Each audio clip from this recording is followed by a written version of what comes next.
following content is brought to you by Social Inform Media.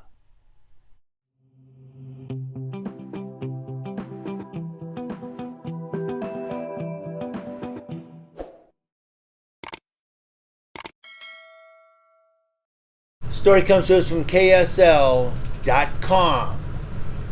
Out of Salt Lake City, Utah. This is another one where,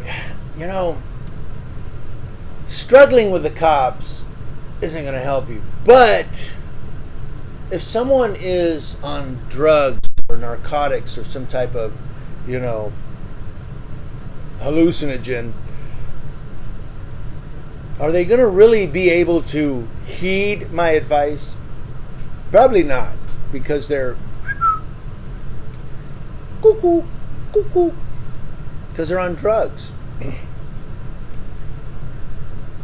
I don't know if this guy was on drugs or not, but apparently he struggles with the cops. He ends up deceased.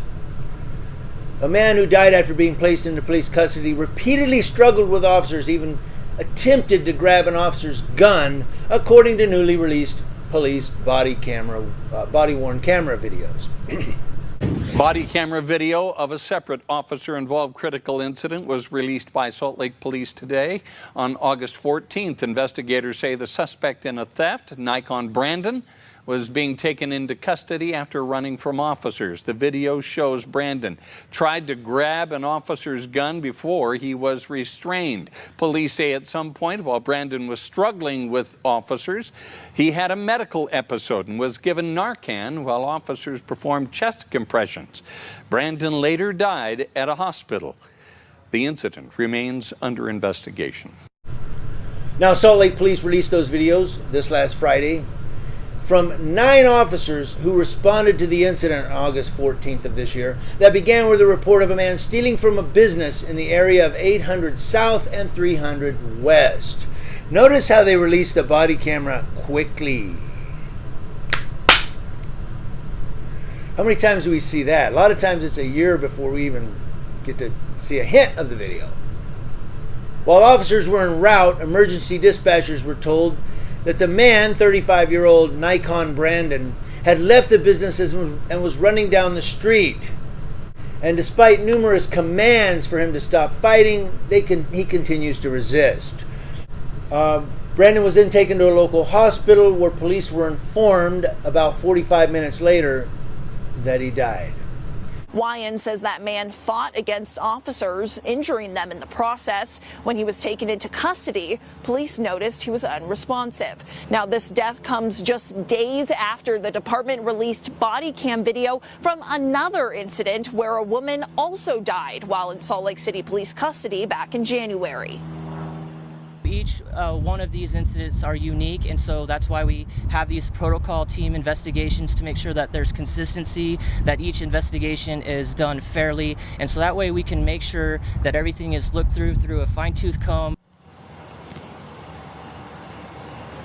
When police noticed the man was unconscious, officers say they performed life-saving measures, including chest compressions and naloxone. The man was transported to the hospital where he later died. Now, because Brandon died while in police custody, they have enacted an officer-involved critical incident protocol because somebody died in custody. 2 officers were treated at a local hospital for minor injuries incurred during the struggle, and 1 cut his knee while struggling with Brandon on the gravel parkway.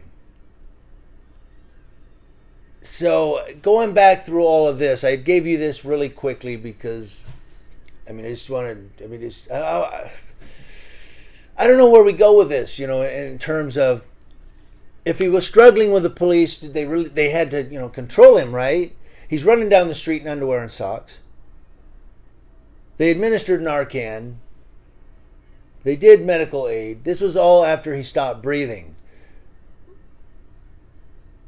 Did he stop breathing because of the drugs he was on? And I'm asking, of course, a question you're probably not going to have the answer to, or did he stop breathing because he had 9 officers on top of him?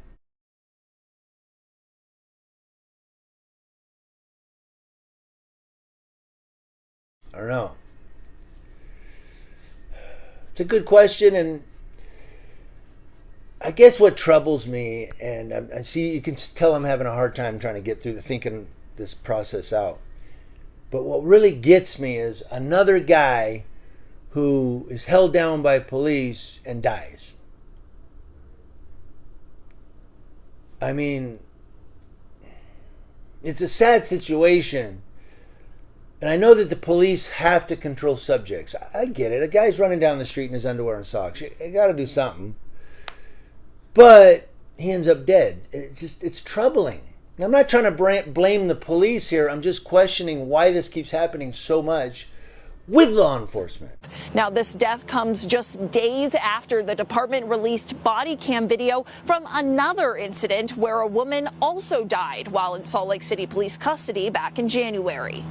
Are they really trained to deal with subjects who have mental health issues or are on some type of drug, hallucinogen, chemical?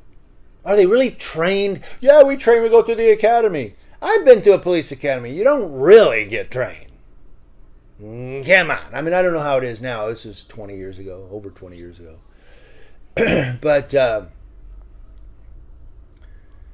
don't know, man. Struggle with the cops, you're going to end up dead.